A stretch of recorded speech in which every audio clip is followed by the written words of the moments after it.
Hey, what's up? This is Black Bigot, and here with Money Mike. one of the very few Chicano Trump supporters that I know of. Yes, sir.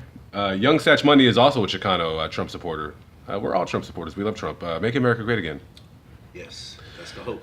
Right. So the point of this video is we wanted to talk about a few different police shootings that have happened over the last month or two. I would say maybe 2 months, 3 months. Yeah, in the country.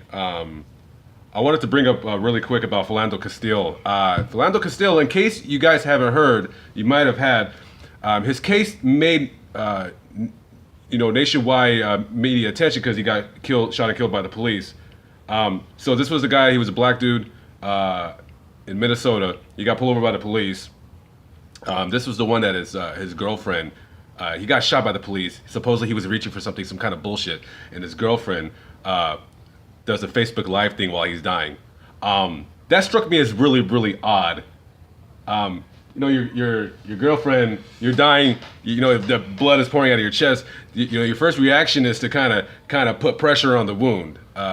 You would think the first reaction would to be go into defense mode and try to protect or help the situation, right? The person. Exactly. But Now, pressing a record button, I think it's becoming more and more of a thing now. I think that's what separates our generation from the newer generation is, it's just more technology, the way we think, becoming snowflakes, becoming, people just being little fucking punks and just needing a safe space and, oh man, you disagree with my opinion? Oh, I'm triggered. I need a safe space. I'm a snowflake. All that shit. I kind of think from, that lady's perspective too, man, that, with all the things that have been going on, that might have struck some in her brain, just to press that, just to show, what was going on. There's a million different views that you could see this at. Right. Bottom line is that, some dude died. Was he worthy of dying? Of course, I don't think nobody's worthy of dying, you know what I mean? Yeah, this was actually the only case that received a lot of media attention of a black man getting shot by the police. This is the only case that I feel that the shooting wasn't absolutely warranted at all. The other shootings, I believe that the gentleman actions led to their deaths, pretty much. And it's a good thing in hindsight that she did record what happened, because this asshole cocksucker cop, which I do hope he goes to prison, because that man, Philando Castile, actually didn't do anything and he was actually innocent. He wasn't a fucking gangbanger. He wasn't a fucking felon, piece of shit scumbag, hanging out at fucking in front of the fucking liquor store, fucking hanging, slanging, and banging. He was actually fucking innocent. So, the reason why I was talking about that, because today, that fucking piece of shit cop's lawyer asked for the charges to be dropped. Because he was high off. Because he was high. Marijuana. Because the toxicology report said he was high off weed. Everyone fucking smokes. Well, I don't smoke weed. I mean, that's fucking retarded.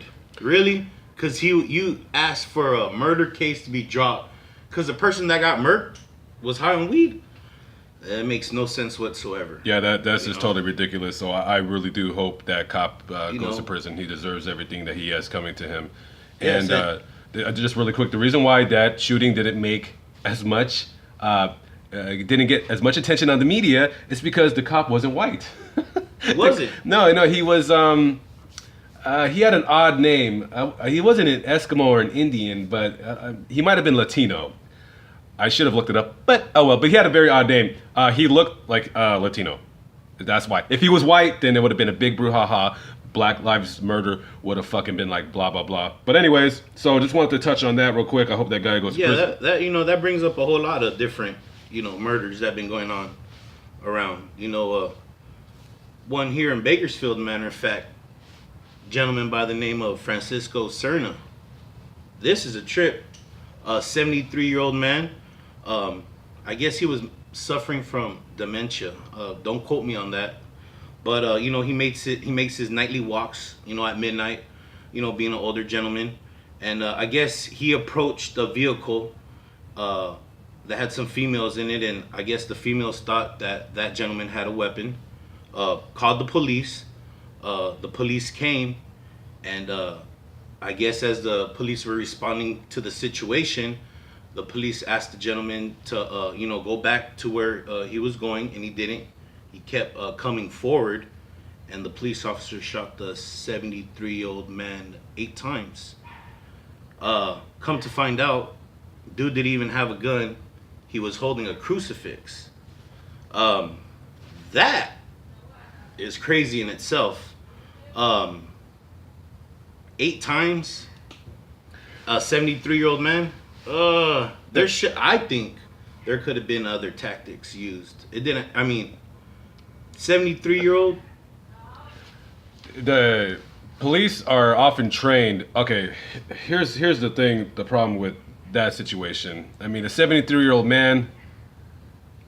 You know, look, I kind of understand. The problem with a lot of people today, when they want to rail against a certain type of person, authority being the example, that we never put ourselves in the other person's shoes. I try to do all that all the time. You know what I mean? I try to, Well, here's the thing. If you're a cop, first of all, to any police out there who are watching my videos, hello. I'm not gonna lie. Everyone hates you. I don't have an opinion on cops. I don't hate them or love them. I'm just indifferent. To me, it's a pickle jar to me. I don't really give a shit. But a lot of people, even my mother hates cops. I mean, everyone fucking hates cops. So you're going to a job every day. You're patrolling the streets. Everyone hates you. You have like really no friends except other cops, because no one fucking likes you because you're a cop. You know what I'm saying? So everyone hates you. Everyone wants to kill you. You're getting all these rashes of police shootings going on in America. There's yeah. And then you get a call. This fucking asshole that's calling. I don't know if he said. Did the guy say he had a gun, or he didn't know? He said he had a revolver. So this fucking asshole is putting it out there that this guy had a revolver. The caller said that he seen a weapon. Yeah, this is guy's where an it asshole. gets, a little twisted. You know what I mean? Did that person really see a No, revolver? he didn't. He didn't. He was trying to make to me, he was trying to make an impact to where the police came on instant. You know what I mean? Because he might have felt threatened, or she, my bad, whoever made that phone call.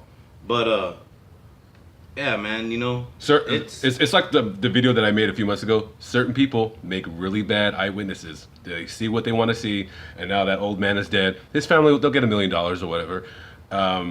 But I think the police, I understand that their job is, well, they're not. It's mentally tough, I guess, right? I don't really believe that shit. Do you think their job is mentally tough? Man, here's fuck no. I don't here's think the so. situation, right? Real talk, a gun should be used at last situation result, dude. There should be at least 2 things a cop could utilize before that gun.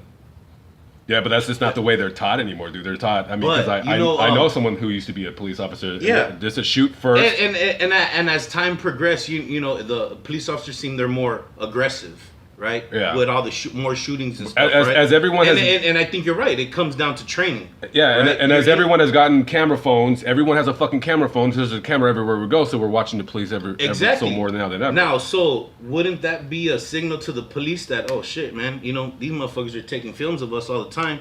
We need to show that, hey, we could use other means of taking individuals down. All right, and Matt, another perfect subject. 14-year-old kid, I think his name, Logan Clark, white kid, Reno, high school. We got a white kid. I didn't hear about the story. This kid was holding 2 knives. All you see is him holding 2 knives, and him kind of like going at a crowd of kids at the school. All the Wolverine, I guess. And exactly, he did a little Wolverine. You see the school police come up, tell him to stop. He didn't, and he shot him. Point blank range. Maybe like 10, 15 feet, shot him in the chest. Boy's in critical condition right now. So he's still alive. He's only surviving because of the machines, if I believe. That's what they were saying on the news. All right. And I'd like to give a shout out to Colo8ABC, who says, the high school is mostly Hispanic. Now, why do you even gotta throw that in there? It's a mostly Hispanic school? It's a mostly Hispanic school. Well, now, again, like I said, that you only seen the video of that perspective. Oh, what happened before that is that he just got into a fight. Allegedly, he's been bullied. Because of his race. Maybe that can have a part to do with it. He could just he could have just been a fucking dweeb. I don't know. Either way, it brings to the table what fucking common sense you have to use to take down a 14-year-old kid with two knives. I mean, he did have two knives, but like the timing, it was just like he got there and kind of bam. Maybe he should have been tased. He should have been tased. Now, does that take away from what the new national agenda about having guns on campus? Teachers. It seems like whenever there's a big agenda coming on, there's something that happens to make the agenda even bigger. I don't know if you've seen that in the media, but it always happens like that. For something to come up, something happens.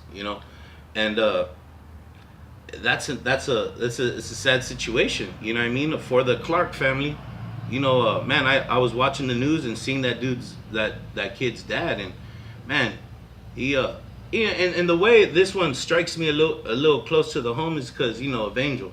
Kid reminds me of my son. You know what I mean? A lot. Mm-hmm. Being bullied or whatever. You know what I mean? And just having to go to school and kind of like feeling like an outcast, so to speak. You know what I mean? And there's kids like that roam the schools every day, man. And unfortunately, there's punk ass kids that capitalize on that and are punks. You know what I mean? And I try to tell my kids all the time, man, hey, I don't want you fucking being like that. I will whoop your ass if I find out you're bullying somebody.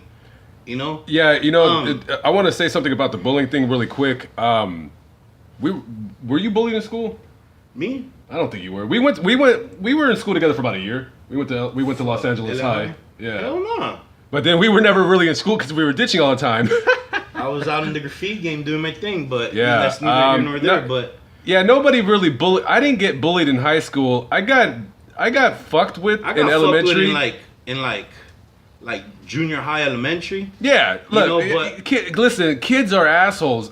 I think this anti-bullying thing, I think it's kind of getting too far. But then it's getting too far. But here's because you have kids, so you have a different perspective than me. Hey, real talk, I think it kind of stems, from the house. I don't know. Well, yeah, when you get a kid making fun of another kid because he's different or just because that kid's an asshole, it's a good chance that their parents their parents are an asshole. The apple doesn't fall far from the tree. Now, are my kids perfect? No. Do I know what they do when I'm not around? Hell no. Well, I could let you know if you want. I could make a report for you. But I can only hope that those things that those valuable lessons that I got taught, that I inserted in them, that they're applying them. Now, if I find out that they're not, I'm whooping that ass. You know what I mean? Whether they're 21, whether they're fucking 13, or whether they're 9 years old. But I don't think your kids are like that. Your kids are pretty good. They're just normal kids. I've known these kids forever. I don't see them going around being like Johnny and Angel. Well, yeah. I don't see them going around fucking with people or whatever. That's why this touches home. You know what I mean? Is because I have. Yeah, and plus you got a couple kids killing themselves in these fucking rural towns, these rural farm towns. A lot of these kids get bullied or whatever. It's just like young Satch Money's kid. She's getting bullied in that fucking punk ass school. You had to pull her out. You know what I'm saying? And they're just hating on her because she's a cute kid, and these fucking ugly ass little demons are fucking rolling around that fucking neighborhood bullying her. Let me tell you something about those little fucking shitheads fucking with her. They're gonna amount to nothing. You're gonna amount to nothing. You're gonna grow up to be these are the three things you guys are gonna do when you grow up. You're gonna sell crack.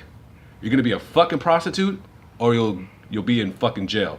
And I already see these little shitheads are like 13 years old. They're already losers, and I'm calling it out the way it is. They're 13 years old and they're already fucking losers. And you know what? It's a shame because it's not their fault. It's their fucking parents' fault. But they don't have any fucking parents in that neighborhood. It's like fucking Lord of the Flies right there. Lord of the Flies. It's like Lord of the Flies. Damn. Well, anyways, this video is getting a little bit too long, so we're gonna conclude this by saying our goodbyes. Deuce out, worlds. Peace out, and hey, if your kid is getting bullied. Damn, if your kid's getting bullied, you should kind of grow a pair of balls, but also you gotta grow a little bit of balls. Hey, real briefly, before that, one of my, Lil Mike's one of the proudest moments. He told me that, you know what I mean, that he has of me is when the teachers were fucking with him at school, and for a little bit I didn't think that they were fucking with him. You know what I mean? And then I finally was like, I'm gonna go down there, and I went down there and I seen this teacher. I put that fool in check, and my son looked at me, and that's when he got my respect. And I was like, wow, that's when you start respecting me? He's like, yeah, because you defended me. That's about it. Peace out.